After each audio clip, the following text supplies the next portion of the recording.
So, first question I asked the other guys was, what was the first song that really hit you? Oh, man. The first song that made you pay attention to music?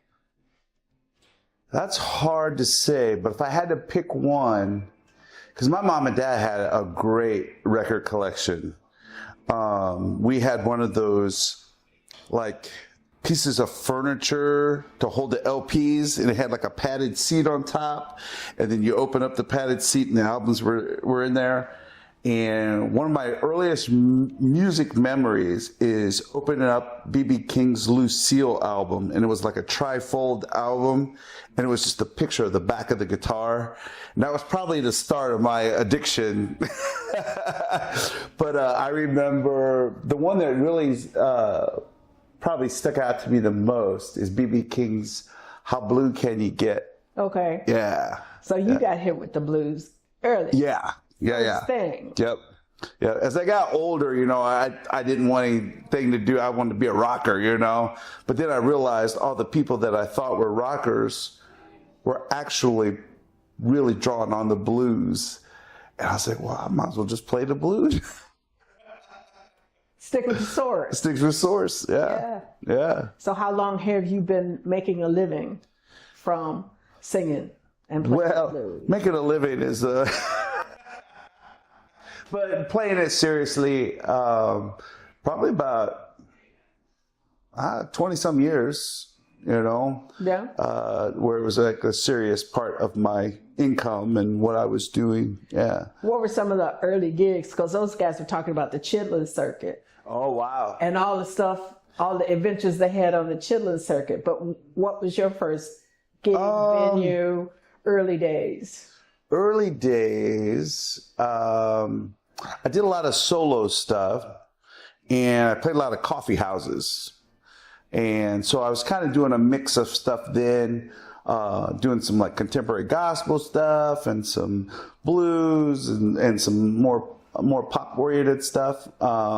But then I just kept progressing back to the blues after that. Okay. Yeah. So you kept going back to the what? Kept going back to the blues, kept bringing me back. Yeah. Did you ever play in church?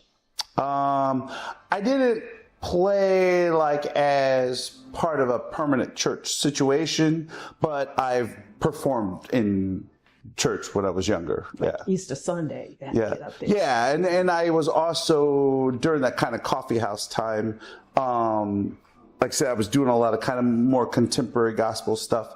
And, so I did a lot like, coffee, like church coffee houses, and then like some special events at churches and things. So yeah, it was very church oriented in the beginning. Yeah.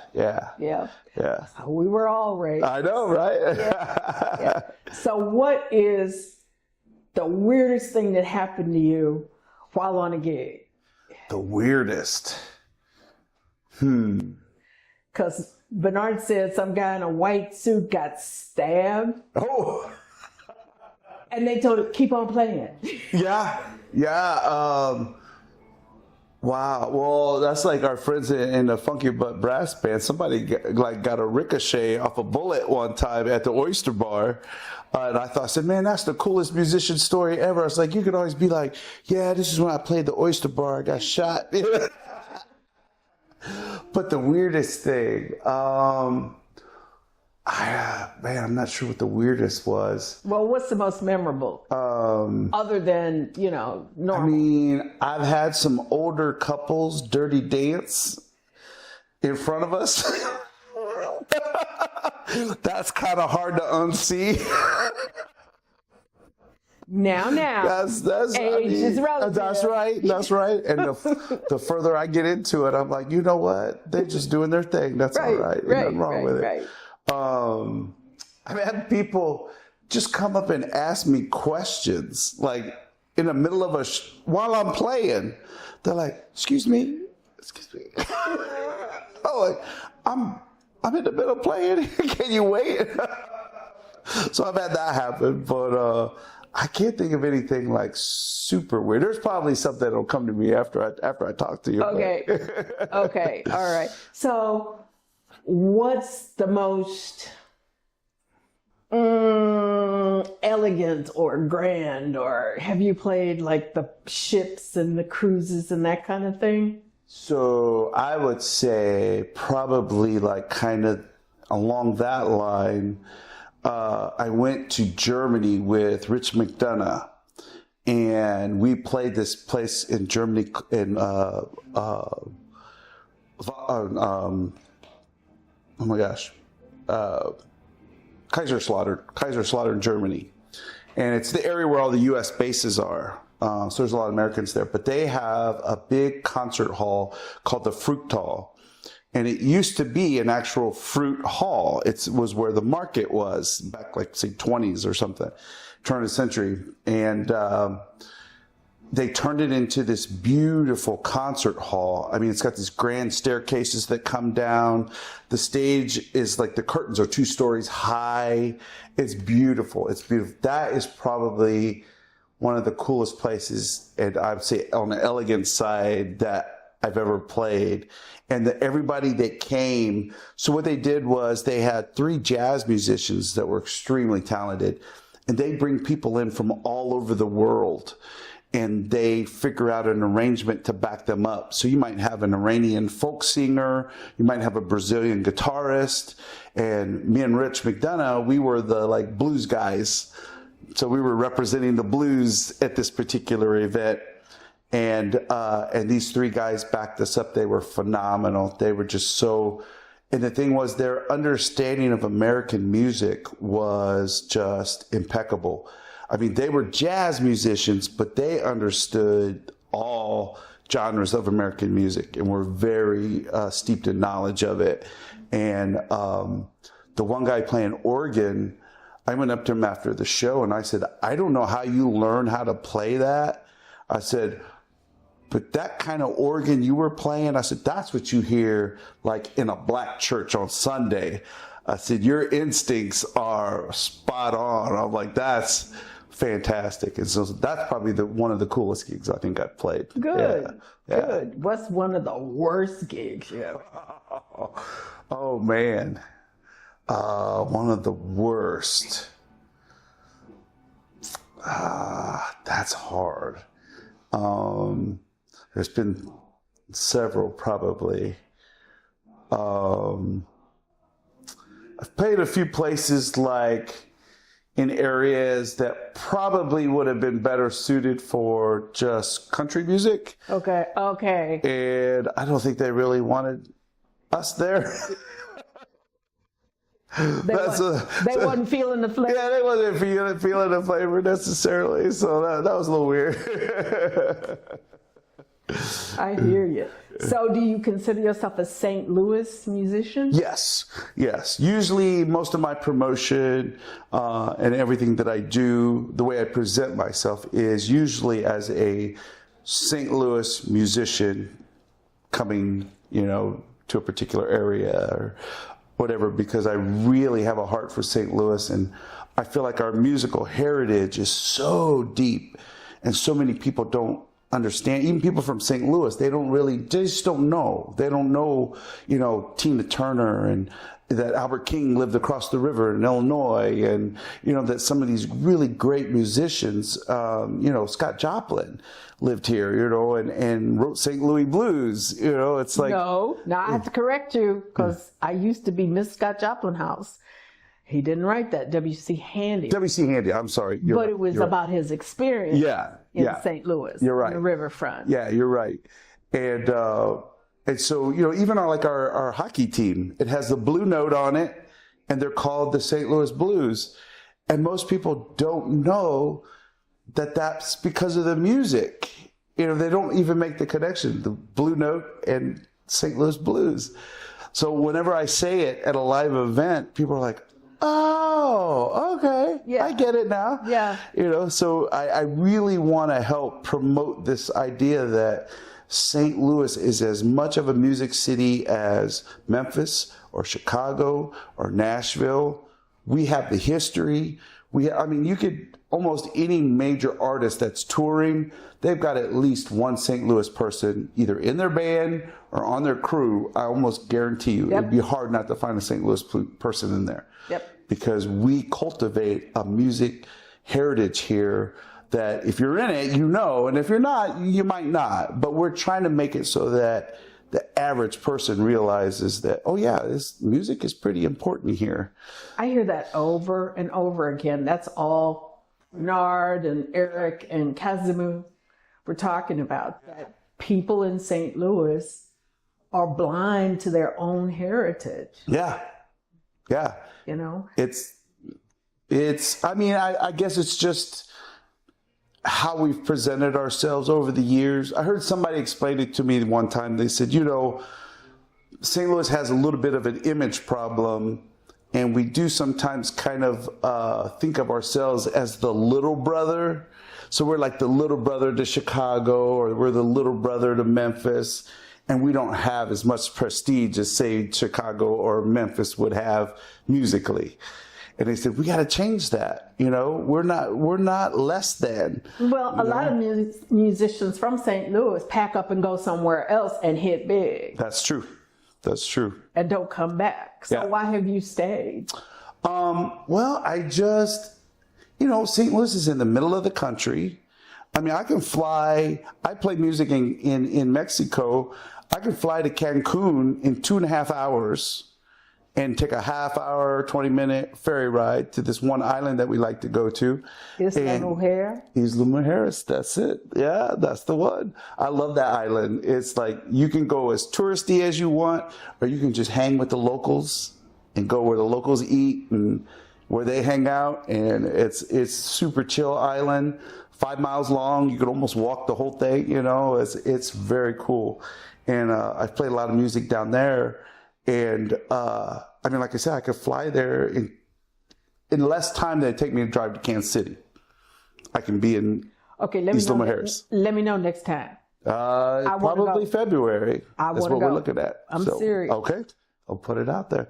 That's our hope. See, that's one of the things we want to do too, is start having events in different places.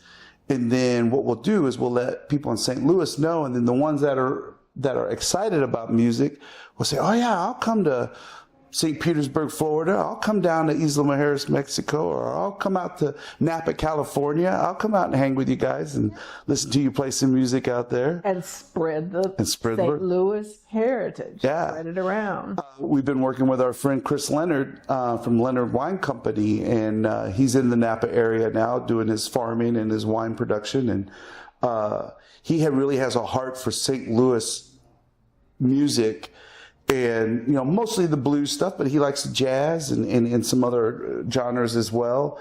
And he's been working on bringing St. Louis artists out to the West Coast and introducing these people in the West Coast. Let me know. That's another one I'll go with. Okay. Yeah. It's good. It's really good. Yeah. Because, well, you know, sometimes when you introduce people to a product, say, I mean, this is how most products work, right? You're introducing it to people and they don't know they need it until you introduce it to them. Mm-hmm. So once we introduce them to this music, then they're like, I didn't know that I like this.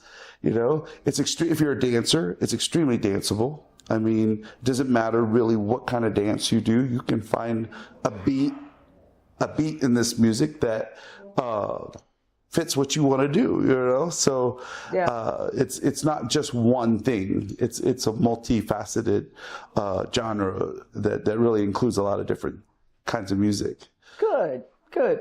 What would you share with young musicians coming up? I mean, what would be the most important lesson they could learn? Well, first I would say, do what speaks to you.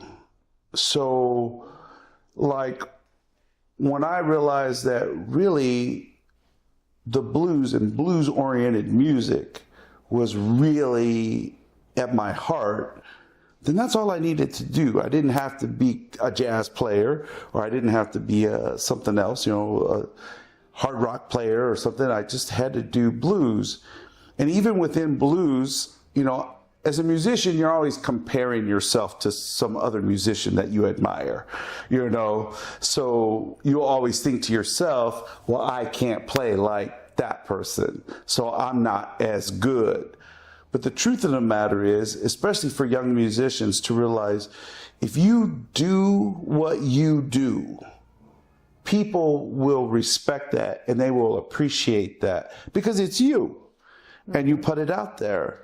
I mean, I played with Rich McDonough, who's a fantastic guitar player. I played with Ron Ruskowski and the Kingdom Brothers, which is another fantastic guitar player.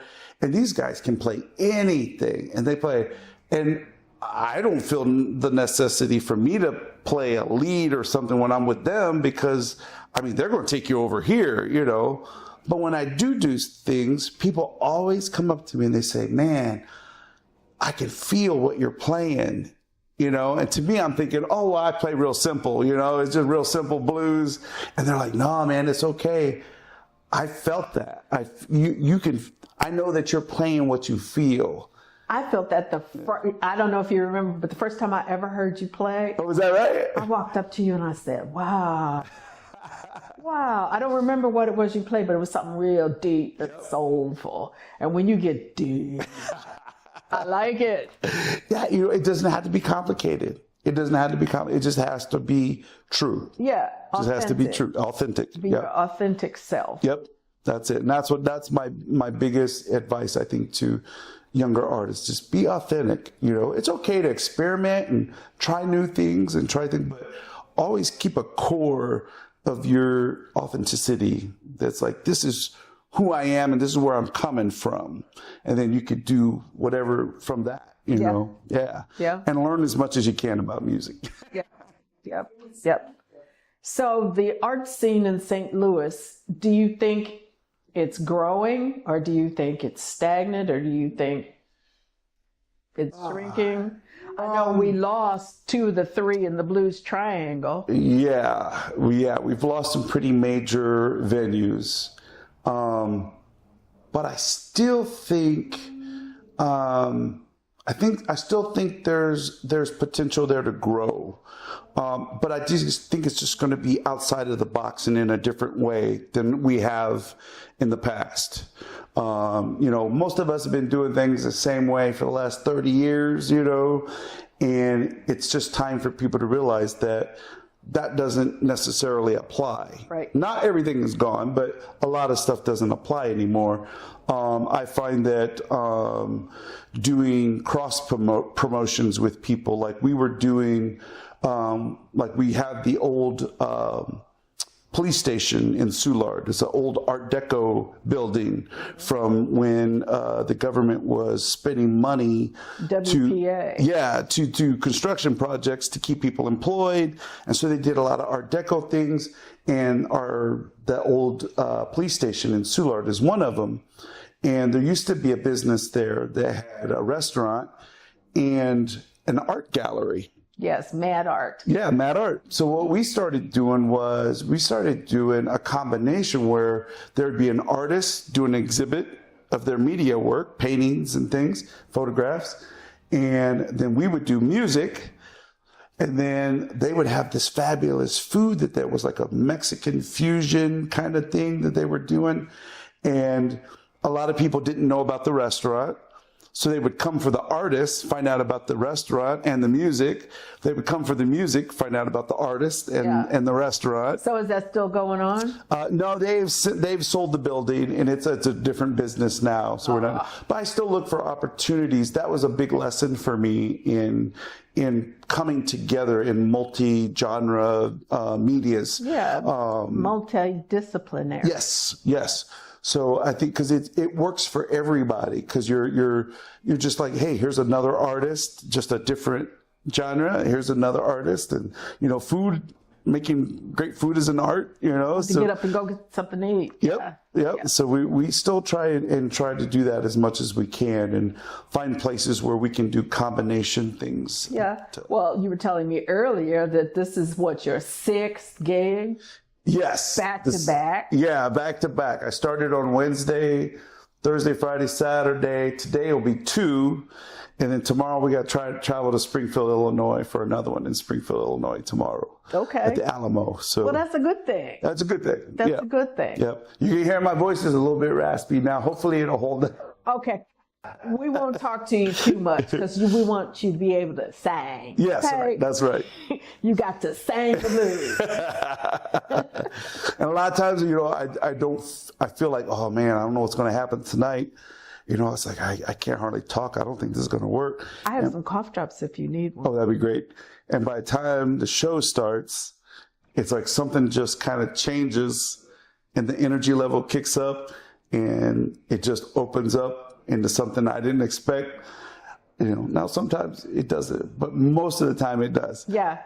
I'm like, well, okay. All right. We'll go with that. Yeah. Yeah. Well, you do it well. Thank you. Thank you. Do it well. Thank you. Any closing words for this little musician stories segment? Well, I'm just glad you guys are doing this to archive these discussions and the musicians. I know there's been so many people that came before me. I'm having such a good time watching the younger musicians that are keeping the tradition. Cole Allen just played. I can hear Matt Les playing right now. And these guys are the next generation, and I was telling John May, I said, listen to these young guys. I said, now I know how the older guys felt when we were coming up. Yep. Yep. Yep. I was like, I know that had to make them feel good. It's like, hey, our music is still going strong. Yeah. And I feel the same way, that these guys are introducing it to a whole new generation of people. And I just hope that continues. Yeah. Yeah. Well, thank you for sitting down with me. I appreciate it. Well, thank you. It's my pleasure. All righty. All right.